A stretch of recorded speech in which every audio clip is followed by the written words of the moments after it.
Suscríbete a nuestro canal cliqueando en el botón rojo y en la campanita de activar todas las notificaciones para no perderte ninguno de nuestros programas e investigaciones exclusivas. Hola, es altamente probable que te hayas tomado un Uber en los últimos meses y es 100% seguro que como mínimo conoces a alguien que lo ha hecho, ya sea en Estados Unidos, España, Argentina, México, Colombia, Perú, Chile o estés donde estés. Las principales ciudades del mundo han adoptado este servicio de movilidad como uno de los principales medios de transporte urbano, desplazando gradual pero progresivamente a los más tradicionales como el taxi y el remis. Subirte a un auto, a un carro, a un coche de un desconocido contratado desde una aplicación en tu teléfono. Suena de lo más normal en 2022, pero era absolutamente inimaginable hace tan solo una década. Este fenómeno, un verdadero cambio social, se debe a algunas buenas razones. La principal de ellas es que en las ajetreadas calles de las metrópolis modernas, los taxis se volvieron caros e ineficientes. ¿Por qué? Por una ley natural de la economía. Taxis y remises son servicios regulados por el Estado, ya sea por los gobiernos nacionales o municipales, que distribuyen una serie de licencias, que solían ser muy costosas, a quien se le antoje a los burócratas. Así que si no le pagabas a los políticos, a sus empleados, o como es muy común en América Latina, si no le hacías algún favor para que te regalen ese permiso, simplemente no te permitían trabajar. Esto era un cuello de botella que restringía artificialmente la oferta, impulsando a ese limitado número de conductores con habilitación a trasladarte a ti el pesado costo de la regulación, las tasas y los absurdos impuestos. ¿Qué es lo que siempre sucede cuando la competencia es fuertemente restringida por leyes inmorales? El precio final lo pagan los clientes. Así que nos veíamos obligados a costear tarifas exorbitantes por un servicio cuanto menos cuestionable. Uber y el resto de las empresas que imitaron a Uber llegaron a resolver de raíz este problema, derribando las fronteras que impedían el correcto funcionamiento del mercado, ampliando drásticamente tus posibilidades de contratar a un chofer o de ser contratado como chofer, ya sea para llevar el pan a tu mesa de una forma tan honesta como cualquier otra, o para ganarte un dinerito extra en tus horas libres, con el cual podrías pagarte unas vacaciones, un regalo para tus hijos o ahorrar para una casa propia. Mucho más rápido que antes, con apenas un par de clics, ya estás haciendo el viaje que necesitas. Y todo esto en el marco de un sistema privado de control bastante eficaz, que le garantiza cierto estándar de seguridad a los consumidores. En otras palabras, hasta aquí una excelente, una formidable idea de negocios que obtuvo un éxito merecido. Pero, como suele suceder, no todo es color de rosas. Y existe otra faceta de esta historia que hasta hace poco ignorábamos por completo.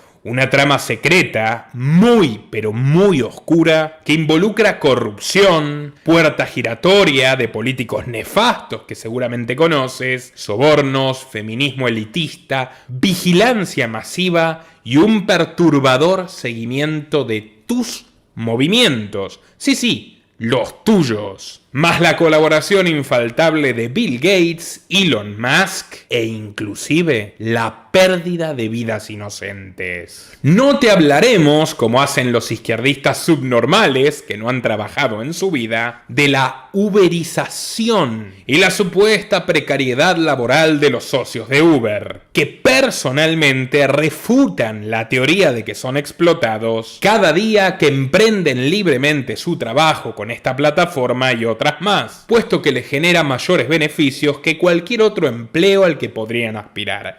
Por eso están allí. Tampoco te creas que vamos a repetir los mitos fracasados que asusaron durante años los sindicatos de taxistas y otros señores que estaban muy cómodos con sus privilegios. Privilegios que, como te dije, pagabas tú y yo y todos los demás. Nada de esto. Hoy nos toca contarte lo más fuerte del escándalo Uber Files. 124.000 documentos internos, secretos, que han sido filtrados en los últimos días, que dan cuenta de una serie de maniobras increíblemente sucias y agresivas, perpetradas por la corporación que fundó Travis Kalanick a partir del año 2013, y a su vez amparadas, blindadas, por una extensa red de lobby internacional que terminó consolidando a Uber como líder del mercado global. Y estamos hablando no solo de chantaje o coimas a funcionarios, que es realmente menor,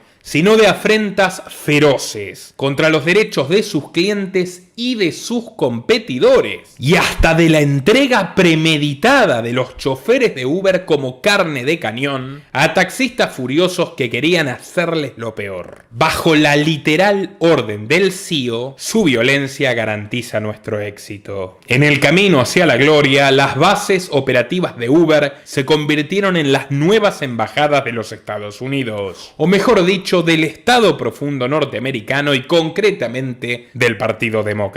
¿No me crees? Ningún problema. Quédate hasta el último minuto porque te lo demostraré con pruebas irrefutables. Y te aseguro que te sorprenderás. Pero antes, dale like a este video para que YouTube lo recomiende a más gente. Y ahora sí, comenzamos. Toda historia tiene un punto de partida y en el caso de Uber, ese punto de partida tiene un nombre y apellido: Travis Kalanick. Un hombre de innegable inteligencia que antes de sus 40 años llegó a ser uno de los jóvenes más ricos del mundo. Y originalmente, repito, lo logró por medios legítimos. Sin embargo, su ambición no encontró límites. Y su éxito originalmente merecido se fue tiñendo poco a poco de acciones siniestras y francamente inquietantes. Un camino que terminó con Kalanick forzado a entregar el timón de su propia compañía en su mejor momento.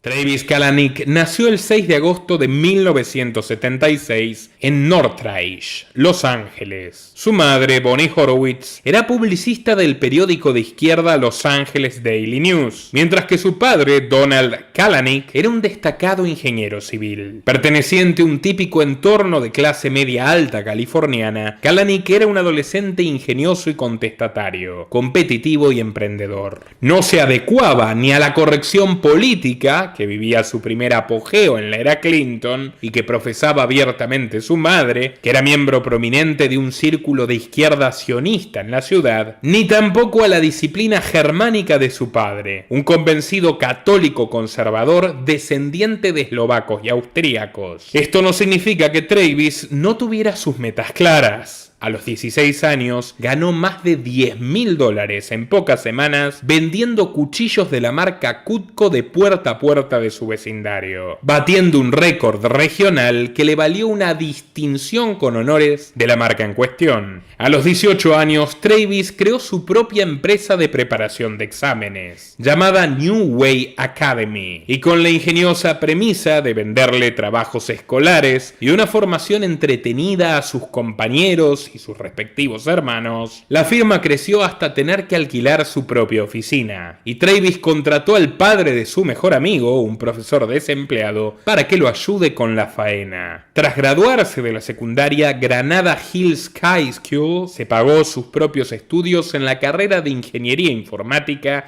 de la UCLA. Los archivos que recientemente salieron a la luz demuestran, entre otras cosas, que durante su estancia en el campus, Kalanick se unió a la fraternidad Zeta Xi, que lejos de ser una clásica asociación de universitarios como las que abundan en los Estados Unidos, esconde una historia muy particular. Se maneja como una logia juvenil secreta, nacida en el sur esclavista durante la Guerra de Secesión, e imita rituales de iniciación paganos de la antigua Esparta. Travis poco tardó en decepcionarse de la universidad, puesto que en sus palabras sus emprendimientos le resultaban mucho más apasionantes que las computadoras computadoras. Y cómo no, para 1998 abandonó todo: los estudios, el apoyo escolar y los cuchillos, y se centró en lo que sería su primera gran empresa, un motor de búsqueda llamado Score, en el que estaba asociado con el veterano Dan Rodríguez y dos jóvenes que conoció en la carrera. Al principio le fue muy bien y la marca empezó a hacerse famosa. Algunos analistas aseguran que de haber tenido mejor suerte, Score pudo haberse convertido en el líder del mercado mundial antes que Google, pero el destino fue caprichoso con Travis Kalanick. Bueno, el destino, o mejor dicho, la injusticia estatal. En los años 2000, a sus 24, Travis se desempeñaba como gerente de marketing de un coloso pujante de Silicon Valley. Descrito como un vendedor nato, sagaz y amigable, es justo afirmar que fue el principal responsable del auge del producto. No obstante, Rodríguez cerró un trato muy controversial con los capitalistas de riesgo Ronald Burkle y Michael Orbitz, que impusieron condiciones leoninas y terminaron quedándose con el control mayoritario tras un pleito en la corte. Para colmo de males, como muchas compañías privadas competentes y honestas de aquellos tiempos, Score fue asediada por demandas abusivas de propiedad intelectual por parte de la Motion Picture Association of America, la Recording Industry y la National Music Publishers. El reclamo se unificó por un monto demencial e impagable de $250 mil millones. Y esto realmente, señores, merece otro documental que ya me tocará hacer. Tal vez el de la historia de Google. Porque precisamente con este tipo de prácticas extorsivas, los gigantes tecnológicos amigos del gobierno de Clinton aniquilaron a las startups en su favor. Google, fundada en 1998, es decir, después que Score, después que Alexa, después que Yahoo, Largo, etc., llegó a ser lo que es precisamente un monopolio mundial por beneficiarse de la Ley de Decencia de Comunicaciones de Clinton, con un artículo hecho a su medida, más una amplia gama de beneficios tributarios y políticos, a cambio de pactar desde el primer día el más implacable espionaje de sus usuarios a merced de la Casa Blanca y sus sucesivos ocupantes. Score se declaró en bancarrota y el veinteañero Travis desarrolló una fuerte antipatía tanto hacia los llamados inversores ángeles como hacia los políticos y los jueces en general. No obstante, volvió a apostar con Red Swoosh, una empresa de desarrollo de software para redes, que tuvo cierta prosperidad hasta entrado el año 2007, aunque bastante más moderada que su iniciativa anterior, puesto que los monstruos de Silicon Valley lo habían marcado como un chico problemático. Hasta entonces Travis era un empresario de raza, no como ellos, una junta de buitres. Y tristemente, otra vez, como suele suceder, Travis fue asediado por los parásitos estatales. En palabras del poeta rioplatense Charly García, pero a la vez existe un transformador que se consume lo mejor que tenés, te tira atrás, te pide más y más, y llega un punto en que no podés. Perseguido por evadir impuestos y otra vez acusado de piratería, tuvo que vender esta segunda firma por $23 millones. Para entonces, con apenas 31 años, Travis Kalanick volvió a encontrar su fuerza interior y se dispuso a encarar un nuevo proyecto, no sin antes regalarse un año sabático paseando por Europa, donde, según cuenta, vivió una supuesta experiencia trivial que le terminaría dando la revelación de su vida. Y decimos supuesta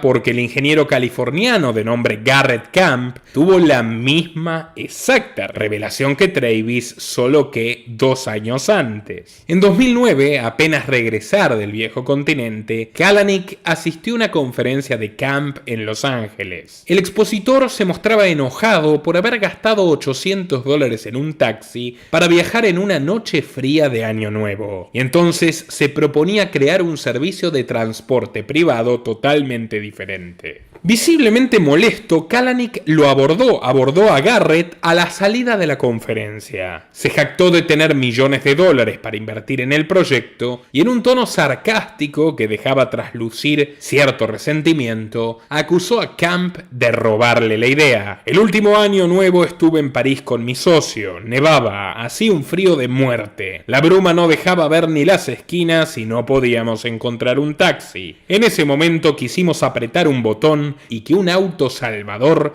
surgiera de la niebla y nos llevara al hotel.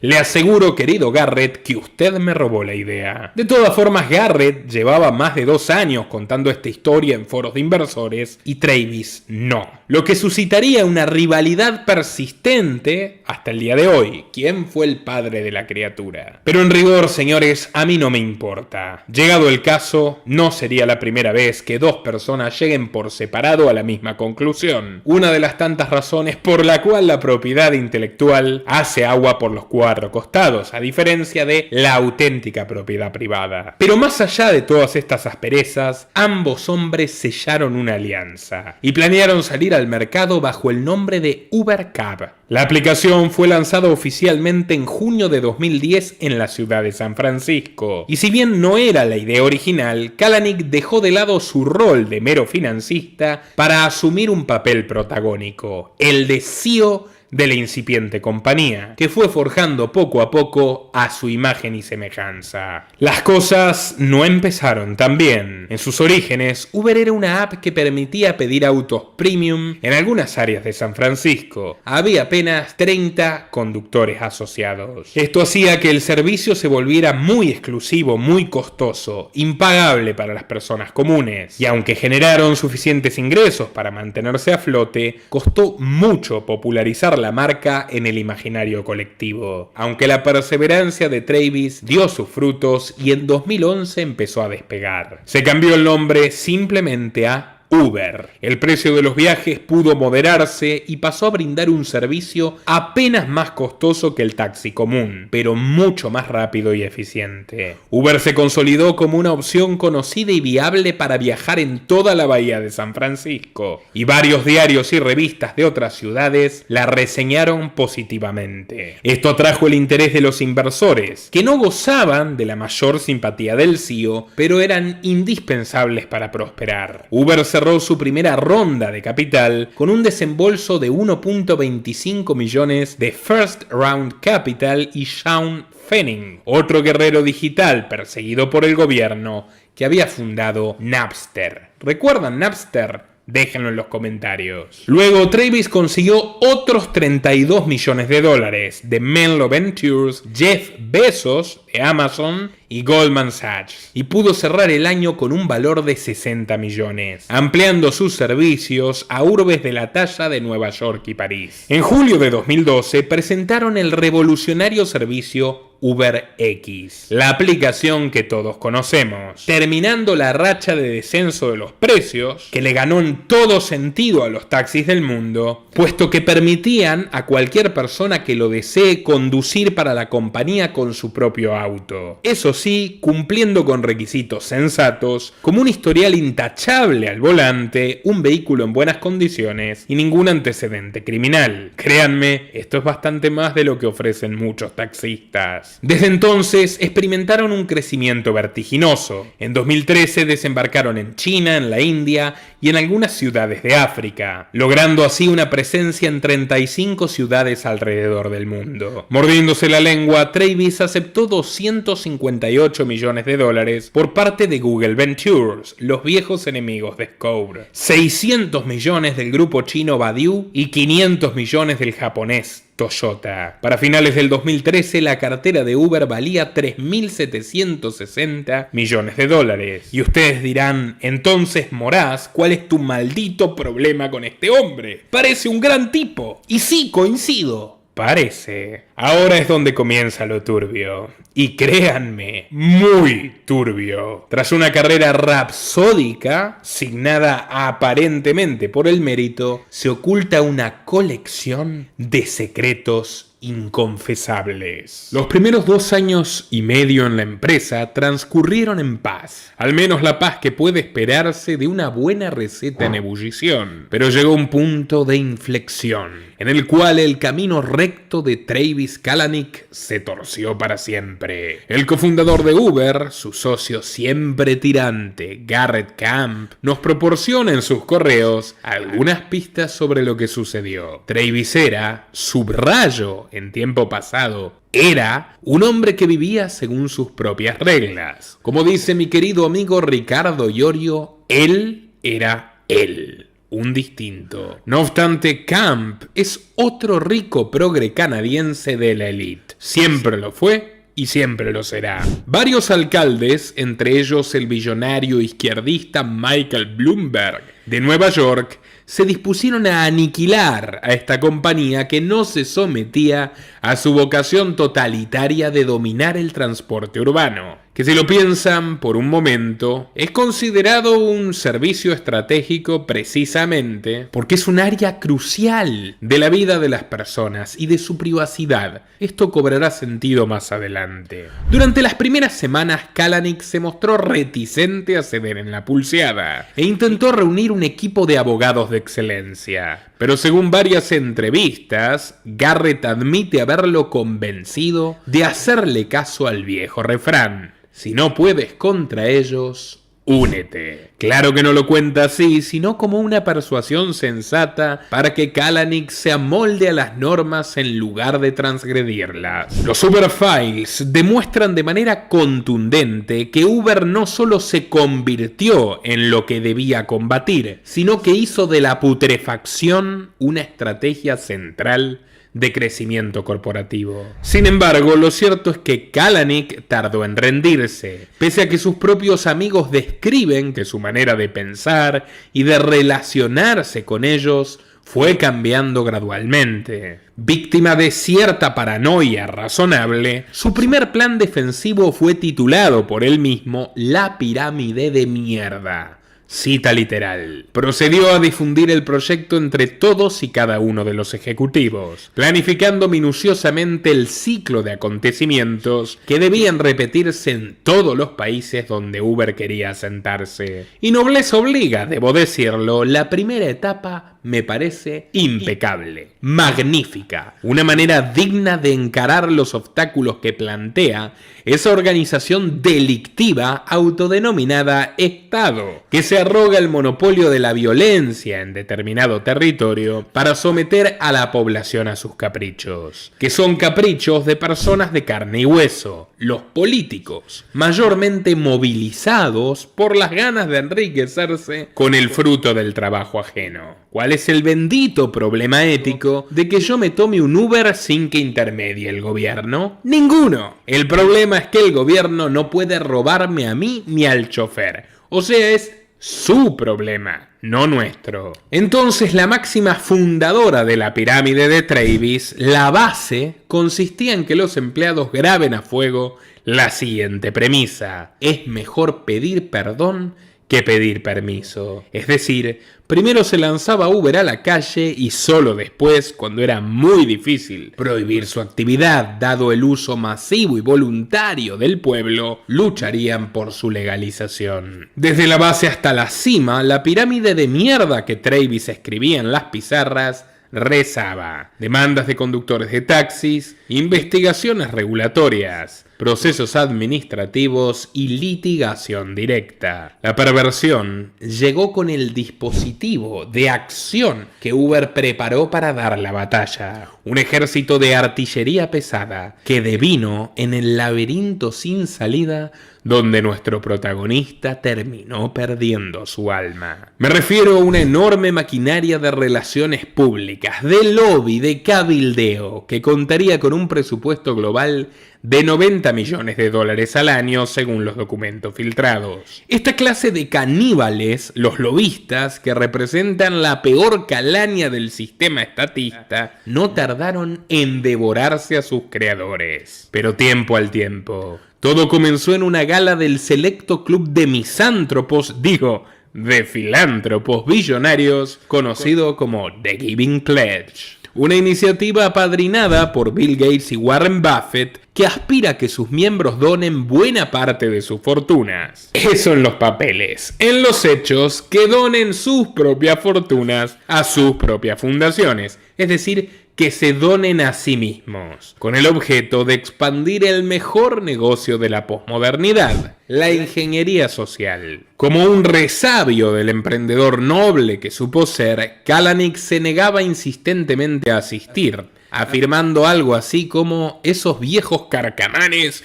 se succionan el pip entre sí. A mí no me gustan los cócteles, a mí me gusta trabajar. Pero según los correos de su secretaria, Garrett Camp perdió la paciencia y lo amenazó con exponer su pirámide ante las autoridades, acusándolo de comandar deliberadamente una organización ilegal. Y le recordó que la cena sería su única chance de arreglar el conflicto con Michael Bloomberg, que participaría en su condición de socio de The Giving Pledge y con el cual compartirían mesa gracias a Melinda Gates, que les hizo el favor a cambio de una propina de 5 millones cash.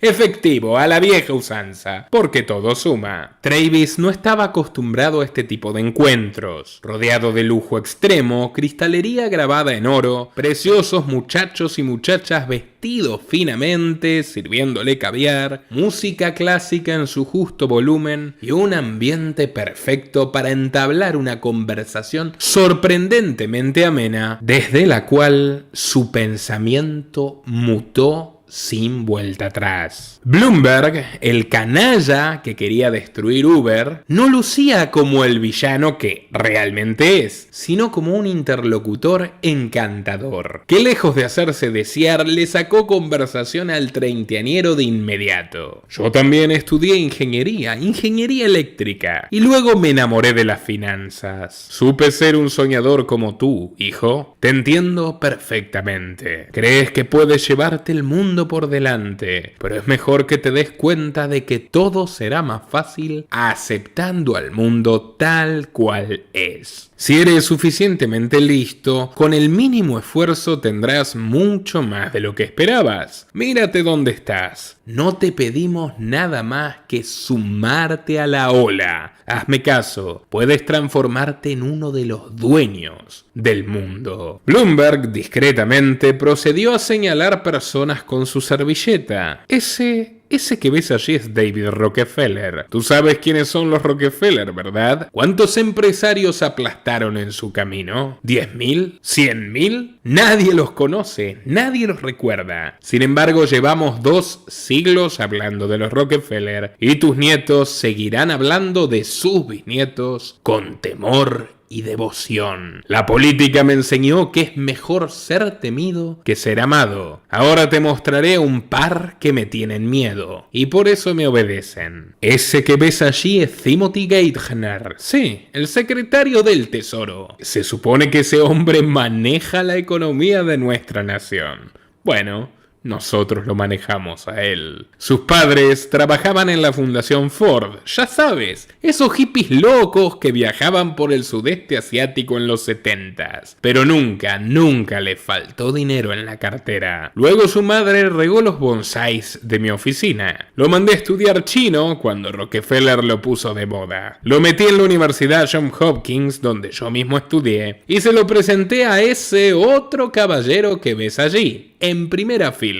Ese es Henry Kissinger, un pedazo de historia viviente. Timmy trabajó con él, conmigo, y ahora es el tercer hombre del Estado, tras Obama y Hillary. Antes de él estuvo ese otro, Larry Summers. Lawrence tiene la lengua muy larga. Cuando estaba en el Banco Mundial escribió que es perfectamente lógico lanzar basura tóxica en los países del tercer mundo. Al fin y al cabo los pobres viven mucho menos que nosotros. Estoy de acuerdo, pero ¿cómo vas a escribirlo? ¿Cómo vas a decirlo en público? Ya te digo, es medio lelo, pero es uno de los nuestros. Si me haces caso, tú podrás elegir tu gente en el gobierno. Mírame a mí, cansado de poner alcaldes en la Gran Manzana, ahora yo soy el alcalde. Brinda por ello. Brindemos por Uber. brindemos por el mundo que nos pertenece. Travis quedó completamente sugestionado. Llevaba trabajando de sol a sol desde los 15 años. Vivía en un departamento bastante modesto, si se lo mide en relación a su cuenta bancaria, y acababa de descubrir que el éxito absoluto estaba a la vuelta de la esquina. Eso sí, si te muestran dónde está el atajo. La planta de gerentes de Uber giró 180 grados. Salieron despedidos docenas de economistas, contadores,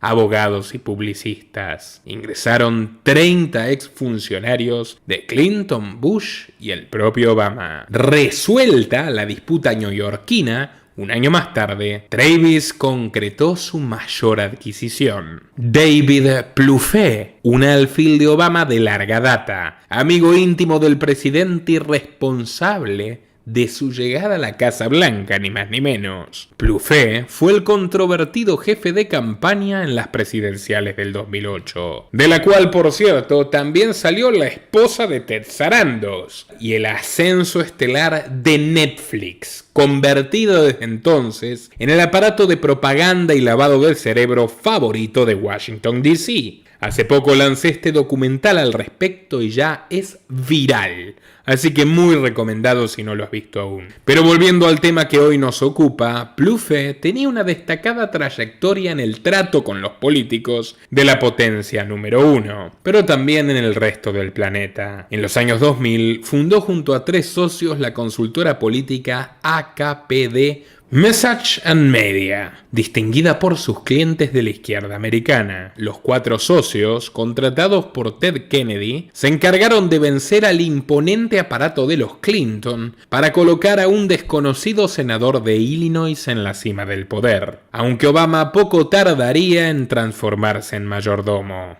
Aunque bueno, como escribió Plouffe en alguno de sus mails filtrados, honor es una palabra de antaño.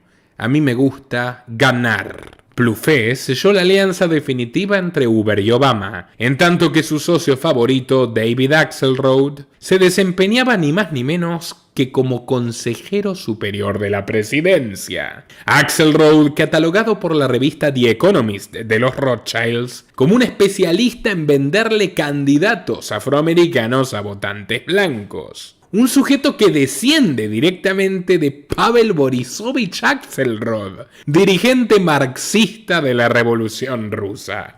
Amigos, una vez más, la realidad supera la ficción. Axelrod, en una doble función ilegal como asesor de Obama y asesor de Uber, ideó la campaña propagandística multicultural. Una táctica que prioriza a las minorías o a las supuestas minorías, como las mujeres, que en realidad son mayoría, como choferes y como clientes de Uber. A partir de ese enfoque, atacar a Uber u oponerse a Uber sería equiparado a oponerse a las minorías. Y los sindicatos de taxistas de Estados Unidos y Europa, señalados por Uber como machistas, racistas, homófobos y etcétera al cubo, recibieron un primer puñetazo directo. Y es que, señores, la dupla Plouffe-Axelrod extiende sus tentáculos por todo el hemisferio. En 2009 trabajaron para Francisco de Narváez y Mauricio Macri en las elecciones legislativas argentinas, que en aquella ocasión devastaron a Néstor Kirchner, que a ojos de sus socios norteamericanos se había pasado de listo en los coqueteos con Chávez. Fuentes directas del partido de Macri, propuesta republicana, señalan que estos publicistas yanquis fueron pioneros en convertir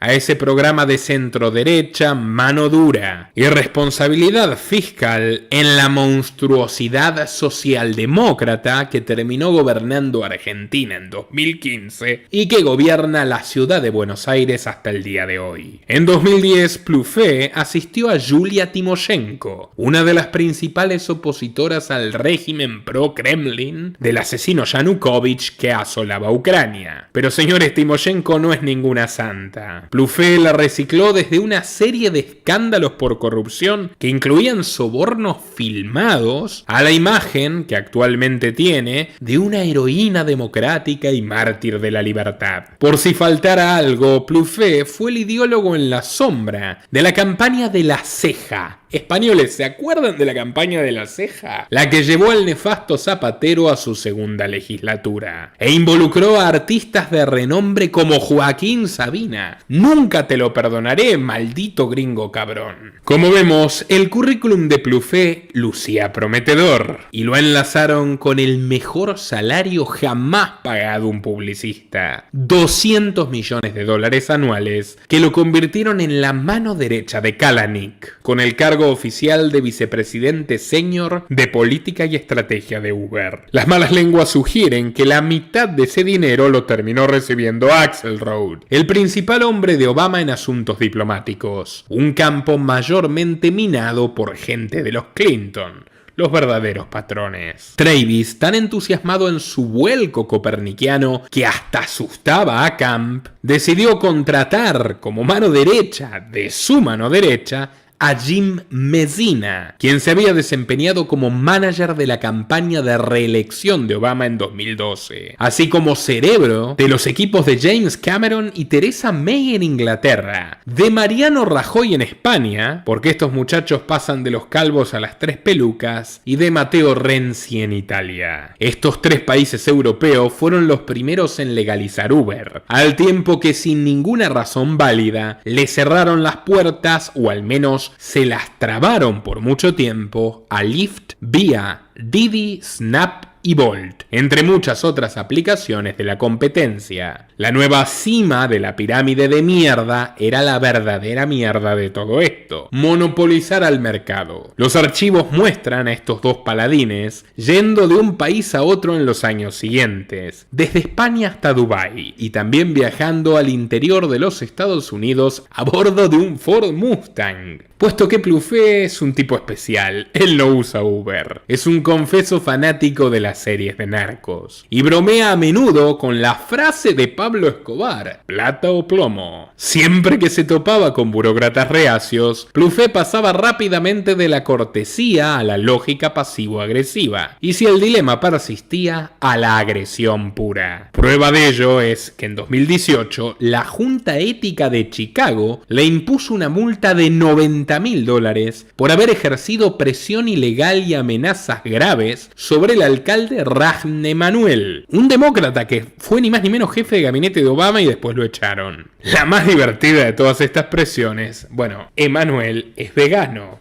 Y una mañana, al abrir el cajón de su escritorio personal, se encontró con un bistec crudo y sanguinolento con un sticker de Uber Eats. Dios mío, Plouffe es un verdadero artista. Pero tal como les dije, Travis Kalanick se entusiasmó con la valiosa lección recibida por parte de Bloomberg y quiso negociar él mismo en persona con los hombres más poderosos. Embebido en una soberbia sin precedentes, Kalanick pidió reunirse personalmente con Barack Obama. Messina le dijo que esto no era posible, y fue tal su frustración que le escribió a Camp: estoy pensando seriamente en despedir a este rubio con cara de bobo que nos cuesta una fortuna. Corría el año 2016 y Axelrod, todo un visionario, calmó sus ansias asegurándole que el presidente pronto desaparecería del mapa y que le convenía enlazarse con su número 2, Joe Biden, para lo cual le compartió el número de teléfono de su excéntrico heredero, Hunter Biden. Kalanick se cansó de llamarlo una y otra vez. Le escribió mensajes de texto, de WhatsApp y de Telegram. Hunter estaba literalmente padeciendo una de sus habituales resacas por mezclar crack con vodka, tras acostarse con la viuda de su hermano muerto,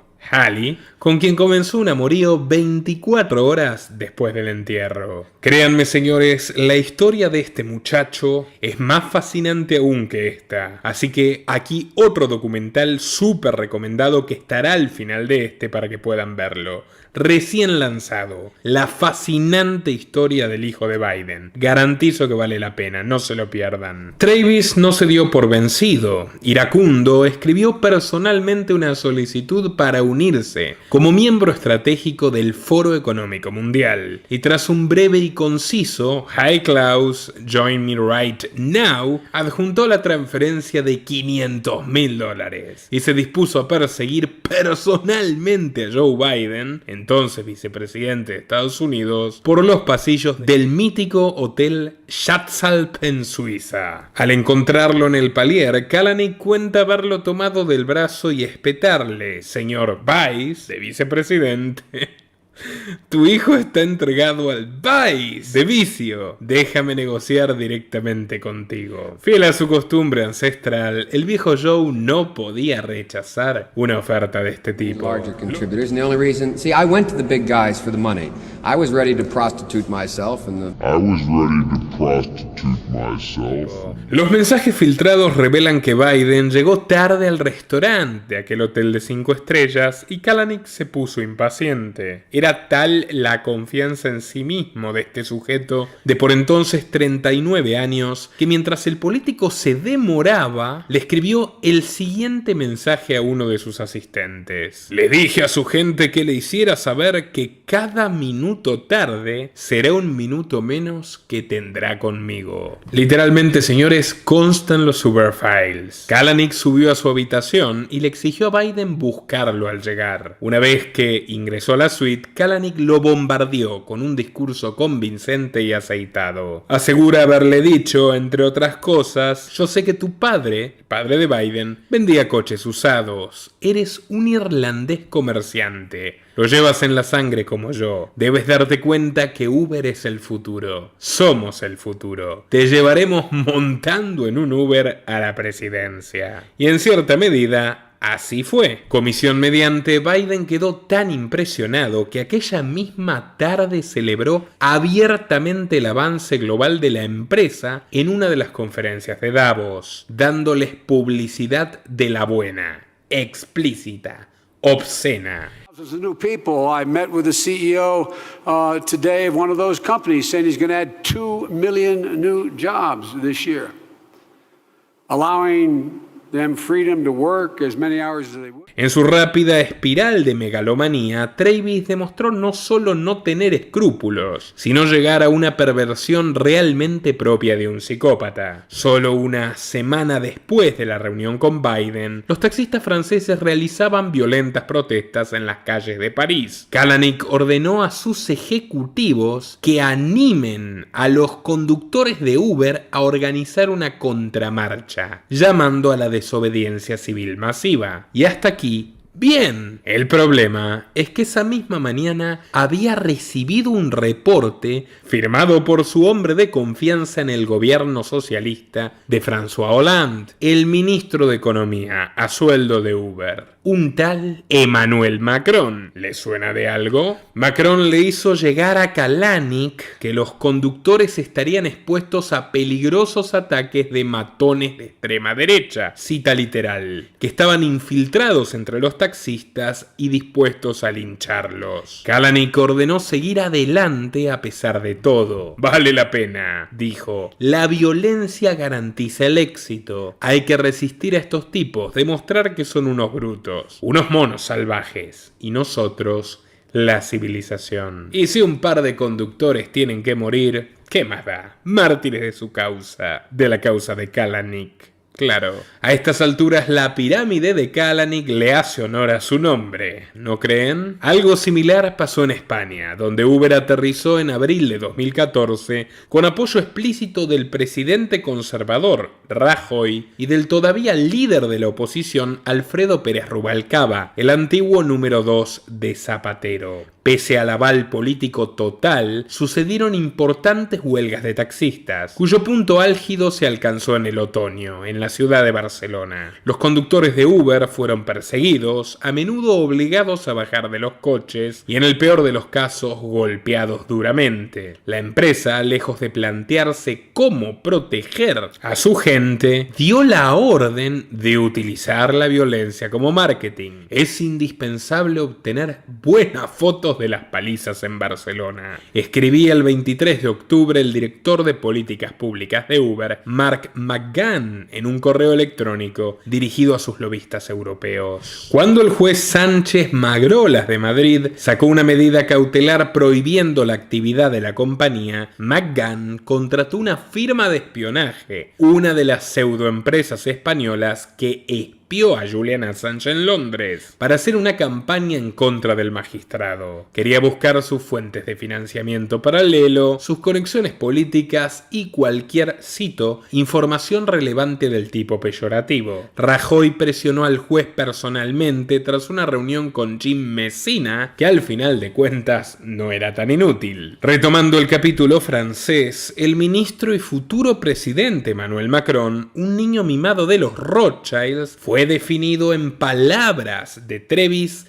de la siguiente forma: Emmanuel, más que un aliado, es un socio de Uber. Según los archivos filtrados, existieron al menos 18 encuentros entre el actual mandatario galo y los ejecutivos de la empresa, incluido un gran favor realizado en octubre de 2015, cuando la policía marsellesa prohibió la actividad de Uber en la ciudad. Señor ministro, estamos horrorizados por la orden de la prefectura de Marsella, escribió inmediatamente McGann a Macron. ¿Podría pedirle a su gabinete que nos ayude? Macron dijo que se iba a ocupar personalmente del asunto. 3 días después, la prefectura de policía mágicamente cambió de opinión. O, para creer en sus palabras, dijeron que todo fue un malentendido y que nunca habían prohibido nada. Cabify no corrió la misma suerte. A ellos sí que le soltaron los bulldogs franceses. ¿Cuál fue la motivación de Emmanuel Macron para involucrarse con tanta energía con una multinacional estadounidense de reputación sulfúrica?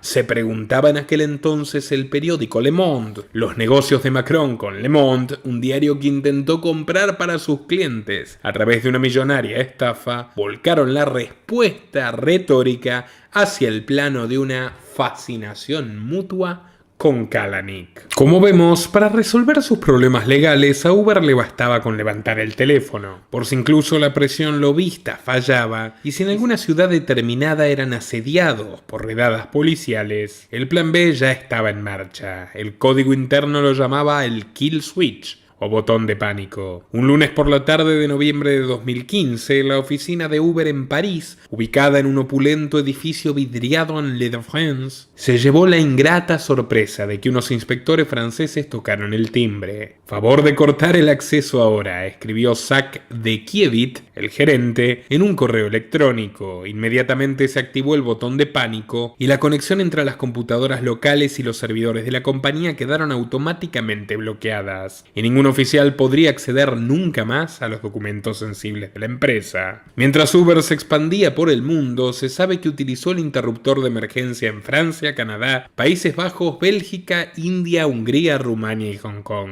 Pouflet le escribía a ministros y embajadores en tono imperativo, porque Uber pesaba más que la palabra que el propio Obama. En los Uber Files se puede leer: espero que tú y tu familia estén bien. Tu familia, que puede dejar de estarlo. Estaré en Londres el 9 y 10 de diciembre. ¿Hay alguna posibilidad de que puedas organizar el evento que amablemente sugeriste con personas influyentes alguno de estos días? Uber, Trump, Clinton, mucho de qué hablar, David. Y el destinatario le contestó, no se sabe si genuinamente o con cierta resignación irónica: ¡qué divertido! Y no era otro que Matthew Barthwin, el embajador norteamericano en Reino Unido. Obediente, organizó un evento oficial de la embajada en torno a Pouflet dando una charla sobre la economía informal. E invitó a la ministra de Negocios Anna Soubry, al ministro de Negocios en la sombra Kevin Brennan, a parlamentarios influyentes y a Boris Johnson. Como podemos ver, la economía informal de Uber ya solo tenía de informal el tono de las conversaciones con los políticos. Así trataba Votaron a Tim Rose, embajador estadounidense en Holanda, que fue instado a presionar al gobierno para que reduzca las licencias de taxis, o al premier italiano Renzi, a quien Messina le dijo que ambos pertenecían, una vez más, a una gran familia, y que debían establecer un pacto de sangre o mínimamente de vino tinto.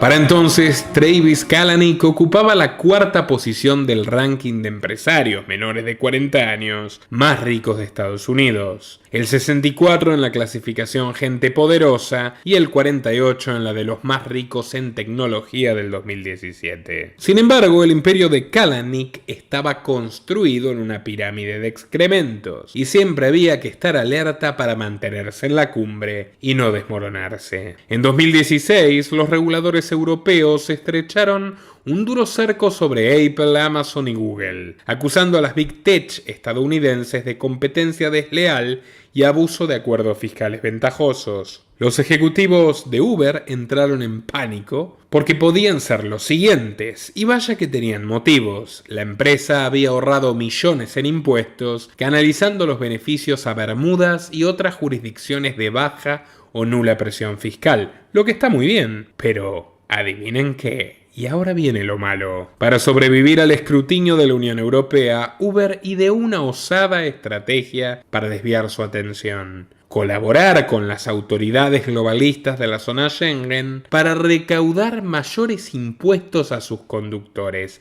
es decir, entregar mezquina, cobarde y miserablemente a sus choferes, servidos en bandeja, con información exacta de cuánto y cómo recaudaron para que los políticos los asalten a ellos. Y lo peor de todo es que lo consiguieron. Por el contrario, en China y el sudeste asiático a Uber le costó hacer pie y decidieron fusionarse con firmas locales, como por ejemplo la india Grab. No obstante, en la patria de Putin, ese entreguista fervoroso que se disfraza de patriota, Uber tuvo éxito en el plan de Travis, que fiel a su estilo lo bautizó Operación Domar al Oso. A través de Klaus Schwab, amigo personal de Putin hace 30 años, propias palabras, se conectaron con el Sberbank, el mayor banco de Europa, cuyo principal accionista es el Banco Central ruso. Los correos liberados en la semana pasada indican que la relación entre Uber y Sberbank la gestionó personalmente David Fluffé, el ex asesor de Barack Obama, que terminó reuniéndose con Hermann Greff,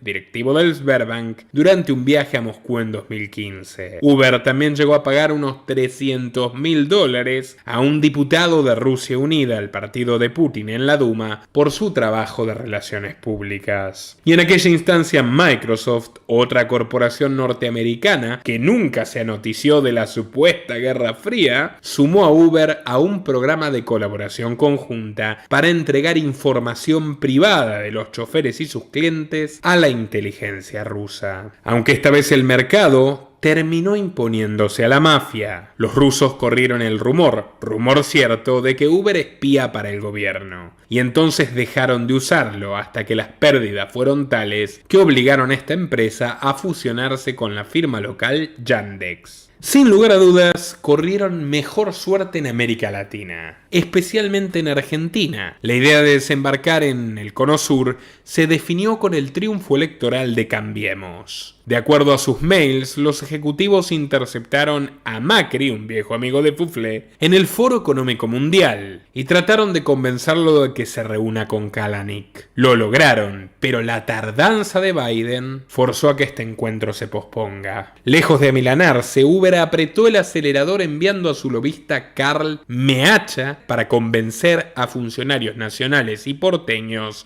y pedir el apoyo de la Embajada de Estados Unidos. ¿Por qué tanto apuro? Bueno, se lee textualmente en los Uber Files. Teníamos órdenes directas de Travis de avanzar como fuera necesario, porque consideraba que Buenos Aires era la única gran capital del mundo donde no operábamos aún. Fiel a su estilo, la compañía empezó a trabajar en Buenos Aires sin habilitación, el 12 de abril de 2016. Los taxistas protestaron en las calles. La justicia porteña, tradicionalmente socialista, dictó una cautelar prohibiendo expandiendo sus operaciones. Y el revuelo fue tan grande que hasta Macri se ubicó originalmente en la vereda opuesta de Uber, declamando: nuestros taxistas son un símbolo. Y de hecho creo que si hicieran una encuesta, 9 de cada 10 taxistas porteños apoyan a Macri. Pero Uber redobló la apuesta, convocó a influencers locales para destacar la calidad del servicio y buscó contactar a Lionel Messi, aunque los allegados del futbolista se negaron a ayudar, puesto que un amigo de su padre poseía más de 30 licencias de taxi en Rosario. La empresa también exigió de sus lobistas mayor agresividad. El entonces secretario de Transporte del alcalde Larreta, Juan José Méndez, dejó una frase para el recuerdo: cuando me reunía con Uber parecía que estaba negociando con las FARC. La startup tuvo que tomar medidas drásticas. Enviaron personalmente a Jim Messina para ocuparse del asunto. Messina pasó primero por el Ministerio de Seguridad Nacional, puesto que allí moraba una gran amiga del Partido Demócrata, miembro del Instituto Nacional Demócrata de Asuntos Internacionales, Patricia Bullrich. Miren la sonriente en la foto. Acto seguido, Messina se reunió con Macri en la Quinta de Olivos. Y este último no solo se retractó de su postura, sino que pidió disculpas y les asignó una serie de privilegios. Ser la primera y única startup de transporte autorizada por su gestión, presionar a sus subordinados para perseguir a Cabify y, para coronar la saga, el ministro de Economía Nicolás Dujovne emitió un dictamen del Ministerio de Hacienda sin precedentes en la historia argentina, el país de los impuestos más altos del continente, en la cual aceptaban que la empresa no tribute en el país, la exoneraban de sus obligaciones fiscales, lo cual sería bueno si lo hicieran con todas las empresas, no solo con la que toca la puerta de Macri. Increíble, pero veraz. Uno de sus pintorescos reclutas rioplatenses fue ni más ni menos que un viejo conocido mío, Yamil Santoro, un muchacho que pasó rápidamente de militante socialista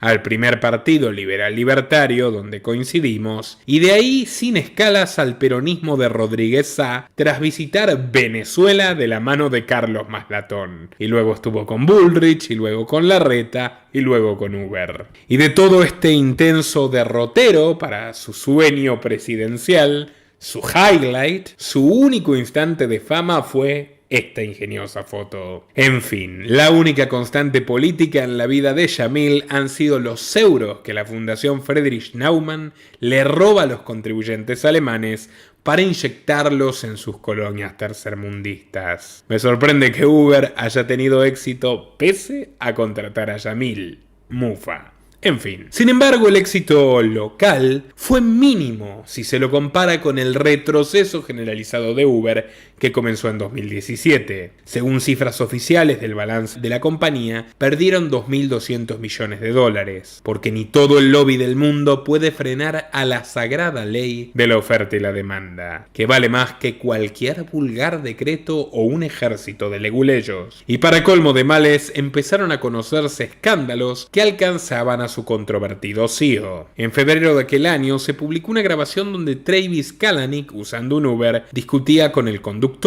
Este último se quejaba de las dificultades para conseguir ingresos razonables con las tarifas de la compañía, que, como acabamos de ver, comenzó a traicionarlos entregándolos al fisco de distintos países en bandeja de plata. Kalanick, con la frialdad que lo caracteriza, le gritó enojado: a algunas personas no les gusta asumir la responsabilidad de su propia mierda. Culpan a otro de todo lo que les ocurre en su vida. Good luck. But people are not trusting you anymore. Do you think people will buy cars anymore? Unless they buy them through the invoice. Otherwise, nobody want to buy a car. I lost $97,000 because of you. I bankrupt because of you. Look. Yes. You know what? You keep changing every day. You keep changing Hold on a every second. day. What have I changed about black? Huh? What You have I changed changed? the whole business. What? You dropped the prices. On black? Yes, you did. Bullshit. We started with $20. Bullshit. We started with $20. You know what? How much is the mile now? $2.75? You know what? What? Some people don't like to take responsibility for I their take own shit. responsibility. They blame everything But in why their you life on sending somebody an email else. for town card? Good luck. Good luck to you too, but I know you don't gonna go far.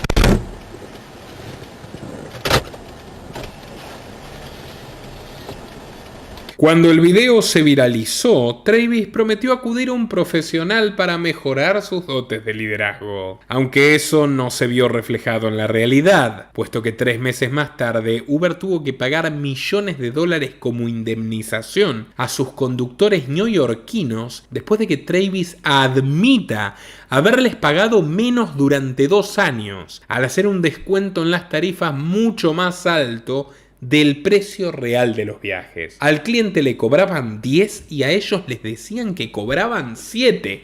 Un robo sin matices. El mayor de los escándalos que rodearon al fundador de Uber fue cuando un ejecutivo de la empresa, Emil Michel, reveló que llevaban años espiando a todos los usuarios. Para hacerlo posible, contrataron una tecnología llamada God View, la mirada de Dios, peor que el Gran Hermano de Orwell, la cual permite rastrear la ubicación en tiempo real de todos los clientes. Saben cada paso que das. Y lo usaron durante el encierro masivo para que personajes como Claudia Sheinbaum en México DF, Iván Duque en Colombia y Ada Colau en Barcelona, que terminó aceptándolos, labren infracciones para quienes se atrevan a ejercer su sagrado derecho a la libertad de tránsito. No solo te siguen en tiempo real, guardan registro de cada lugar donde estuviste desde el desafortunado día en que descargaste Uber, uses o no uses la aplicación. Al igual que Google a fines de los 90, Travis decidió sellar su pacto diabólico con la National Security Agency de Estados Unidos. Y dirás, bueno, no es personal. Te equivocas. También es personal. Como si faltara algo, Michael reconoció que los empleados de Uber hacían uso habitual de la aplicación para espiar a sus parejas y exparejas. También a ídolos y personalidades de la farándula como Beyoncé o a políticos relevantes a los que querían sorprender en fiestas o restaurantes para chantajearlos o para hacer lobby. También hicieron uso del programa interno llamado Hell, Infierno, para espiar a la competencia y no solo espiarla, hackearla. Hell rastreaba los coches asociados a la aplicación Lyft con el objetivo de sabotear sus viajes. Cuando un usuario de esta empresa pedía un carro, los hackers de Uber entraban en acción, interfiriendo en los celulares de los conductores de Lyft para bloquearlo. Con un doble efecto. Los usuarios cansados de esperar pedirían Uber, que era más caro, y los conductores cansados de perder dinero se pasarían a trabajar con Uber, que les pagaba menos. Amigo mío. También espiaron a la compañía Waymo, una filial de Google, es decir, una unidad de sus accionistas que desarrolla vehículos autónomos. En 2017, Waymo denunció penalmente a Uber por robar sus secretos tecnológicos sobre el sistema de conducción autónoma. Algo de lo que ya les hablaremos y que terminó en una tragedia fatal. Para resolver la demanda, la compañía de Kalanick pagó $245 millones, admitiendo su culpabilidad. Pero la cosa no termina ahí, señores. No conforme con robar tus datos, Uber no los cuida. Sí. Tal como lo oyes. En noviembre de 2017, Uber admitió que los datos, la información de 57 millones de usuarios, clientes y choferes, fueron pirateados por un grupo de hackers. Lo sabían desde noviembre de 2016, pero Uber le pagó $100.000 a los piratas para que guarden silencio y no baje el precio de sus acciones. Así que si te secuestran, por ejemplo, ya lo sabes, Uber puede ser el responsable. Paralelamente, los escándalos personales de Travis Kalanick no dejaron de destaparse. En noviembre de 2017 visitó junto a unos empleados de alto nivel un bar de prostitutas en Seúl, todo esto pagado con dinero de los accionistas, algo que desencadenó una fuerte queja por parte de una gerente de marketing. También puso en duda un caso de violación en uno de sus coches. Acto seguido, tras defender a su empleado, Travis ordenó robar el historial médico de la presunta víctima, un hecho que acabó en una denuncia internacional por difamación. Tampoco cayó muy bien el hecho de que hubiera decidido formar parte de los asesores tecnológicos de Donald Trump, junto a otros magnates como Elon Musk o Sheryl Sandberg, número 2 de Facebook, lo cual habla peor de Trump que de estos sujetos, que no pueden caer más bajo de lo que ya cayeron. El otro día, Trump compartió una foto con Elon Musk y fíjense lo que dice. Cuando Musk vino a la Casa Blanca pidiéndome ayuda en todos sus proyectos subsidiados, autos eléctricos que no van lo suficientemente lejos, autos autónomos que chocan o cohetes que no van a ningún sitio, me dijo que era un gran fan mío y un republicano convencido. Y entonces podría haberle dicho, ponte de rodillas y ruega, y Musk lo hubiera hecho. Donald, you got damn right. Tienes absolutamente toda la razón. Pero entonces, ¿qué clase de sujeto eres tú, habiéndole concedido esos subsidios a este inútil? Subsidios que pago yo como contribuyente del tío Sam, no tú. El pez por la boca muere. Y exactamente igual que Trump acogió a Musk y Musk lo traicionó poco después, exactamente igual le pasó con Travis y con Uber. Travis tomó el cargo de asesor presidencial, renovó los acuerdos emprendidos con Obama, es más, la administración del gobierno federal comenzó a utilizar el servicio de Uber y para colmo de los colmos, nombró a la secretaria de transporte que él quería, Elaine Chao, tal y como lo había vaticinado Bloomberg en aquella cena decisiva. Y cuando los usuarios multiculturales de Uber comenzaron a boicotear a la corporación multicultural por su vínculo con los republicanos, Travis renunció al gobierno y acusó a su benefactor de haber puesto fin al sueño americano. Bueno, así te pagan, Trump. Te lo mereces. Para entonces, sobre las oficinas de la sede de la compañía en San Francisco, en Market Street, para ser exactos, reinaba un clima bien característico de toda organización progre. Puro speech políticamente correcto, puertas afuera, y toda una convulsión de acusaciones de cinismo e hipocresía adentro, incluyendo alegaciones de hostigamiento sexual, encubrimiento de acosos, discriminación racial y bullying. Y en un acto de justicia divina, Garrett Camp y David Plouffe conspiraron contra el hombre que creó al monstruo, traicionándose primero a sí mismo. Con un aval abrumador de los accionistas, Google a la cabeza, Travis fue obligado a renunciar como CEO a finales de 2017 y sus 20 colaboradores más leales fueron purgados junto a él. Ahora reparte sus días, bañados de oro, por una renta perpetua, entre una dudosa compañía de seguros médicos privados, Careo y Cloud Kitchen, una empresa de cocina fantasma, es decir, pequeños restaurantes en callejones sin atención al público. Así que hasta aquí la historia de Travis Kalanick en Uber.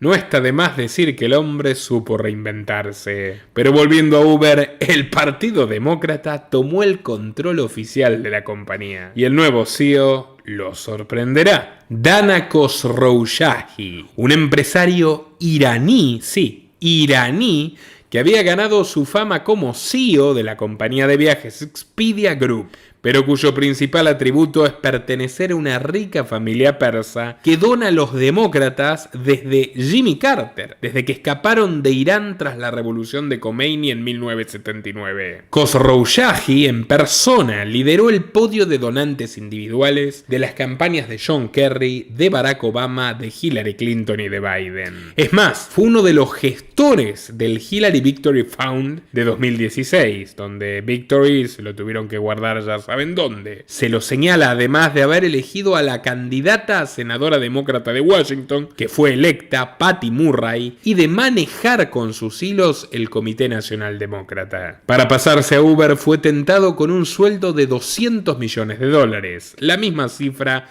que fuflé, no vaya a ser que se ofenda el verdadero líder. Encargado de llevar adelante la farsa de reformar Uber, el iraní se armó del sabio proverbio de su coterráneo, el poeta Hafez de Shiraz: no te aflijas si el viaje es amargo y el destino invisible. No hay camino que no conduzca hacia algún lugar. Para mejorar la reputación de su equipo de seguridad, echó a su antiguo director Joe Sullivan y decidió poner al frente a Matt Olsen. Matt Olsen, ni más ni menos que un antiguo directivo de la NSA y ex director del Centro Nacional de Contraterrorismo en tiempos de Obama. En otras palabras, Uber, atendido por sus propios dueños. Los de verdad. No se le puede negar que es un tipo resolutivo. En su día, Olsen barajó 10 posibles formas de asesinar a Edward Snowden, el programador arrepentido que reveló a The Guardian y Wikileaks el proyecto Prisma de espionaje masivo. Y ya que estamos, los invito a repasar esta conferencia que brindé en el Parlamento de Uruguay, para estupefacción de muchos políticos que tuvieron que escuchar una inclaudicable defensa de la libertad de expresión que no se esperaban. Video recomendado también. La otra agenda de Khosrowshahi, como no podía ser de otra forma, fue el feminismo radical, y por eso en 2018 contrató al ex fiscal general del gobierno de Barack Obama, Eric Holder. Holder tuvo la misión de elaborar un programa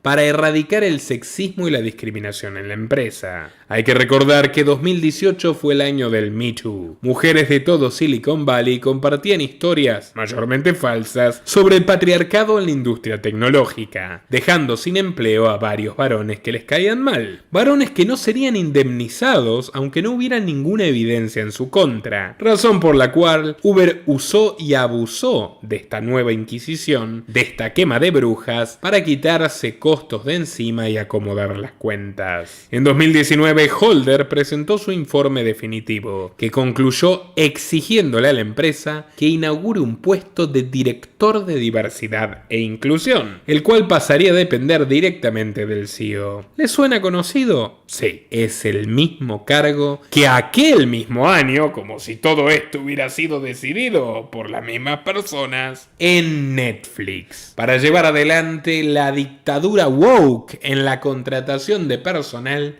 y la creación de contenidos. Si no vieron nuestro exitoso documental sobre los secretos políticos de Netflix, repito, mal hecho, y aprovechen que pueden remediarlo. Pero bueno, a Uber le faltaba un ítem para completar el tándem perfecto, el combo total de la tiranía progre, la cereza del postre. Y esa no es otra que la causa ecologista. Suban el volumen, porque les prometo que el personaje al que acudieron los va a sorprender. En 2018, la empresa mundial de alquiler turístico de autos, Hertz, anunció que le compraría a Tesla 100.000 vehículos eléctricos, principalmente sedanes modelo 3, para renovar su flota y hacerla ecosustentable. Fue una noticia muy difundida porque las acciones de Tesla subieron al $1 billón, y segundo, porque esta disparada hizo de Elon Musk el hombre más rico de la historia. Una vez hecho el anuncio, un nuevo interesado se coló en el negocio: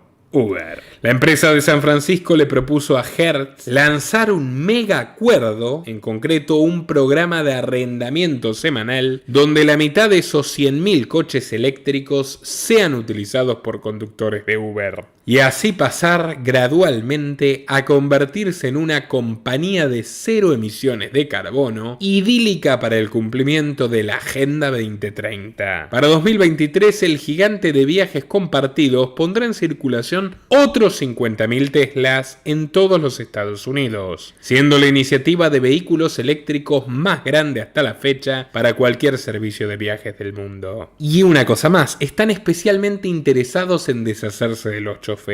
Van a invertir $800 millones en los prototipos experimentales de coches autoconducidos de Elon Musk, coches sin chofer, manejados en forma remota. ¿Se acuerdan que les conté que Uber ya había incursionado en esta tecnología tan polémica cuando le robaron sus secretos a Google?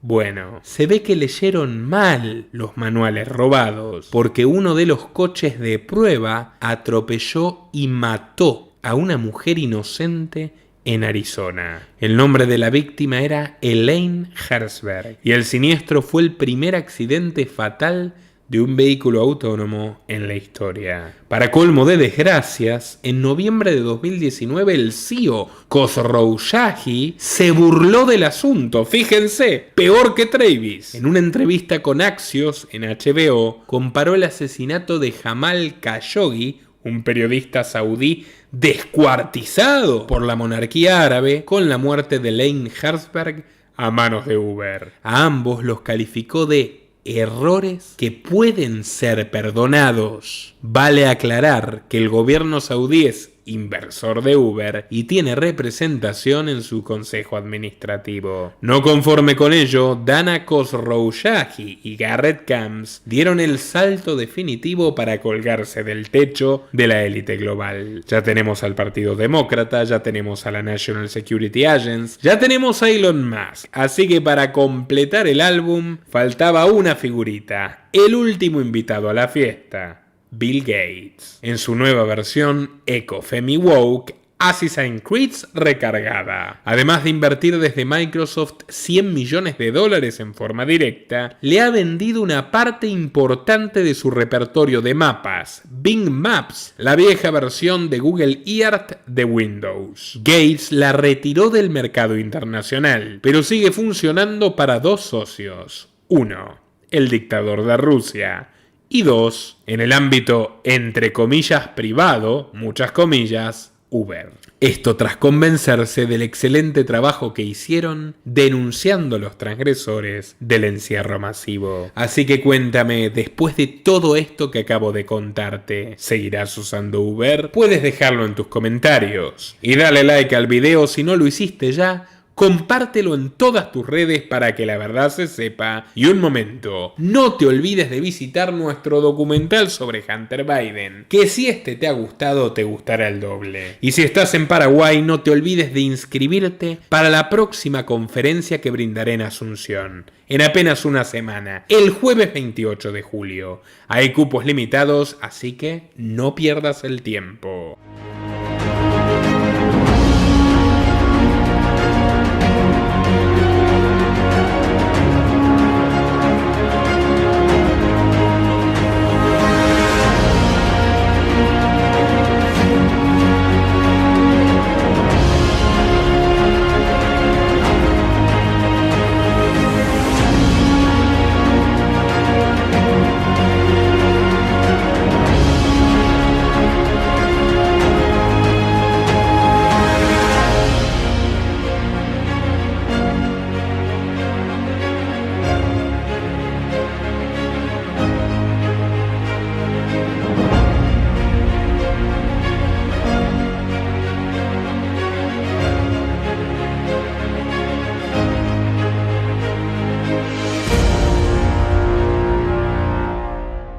Y ahora sí, estimados, me despido hasta una próxima ocasión.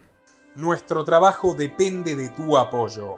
Para que siga siendo posible, realiza tu donativo desde tan solo $2 por mes a través de Patreon, en los links que están en la descripción o en el comentario destacado. También podés hacerlo a través de la opción Unirte de YouTube. Y si estás en Argentina, con el medio de tu preferencia a través de Mercado Pago.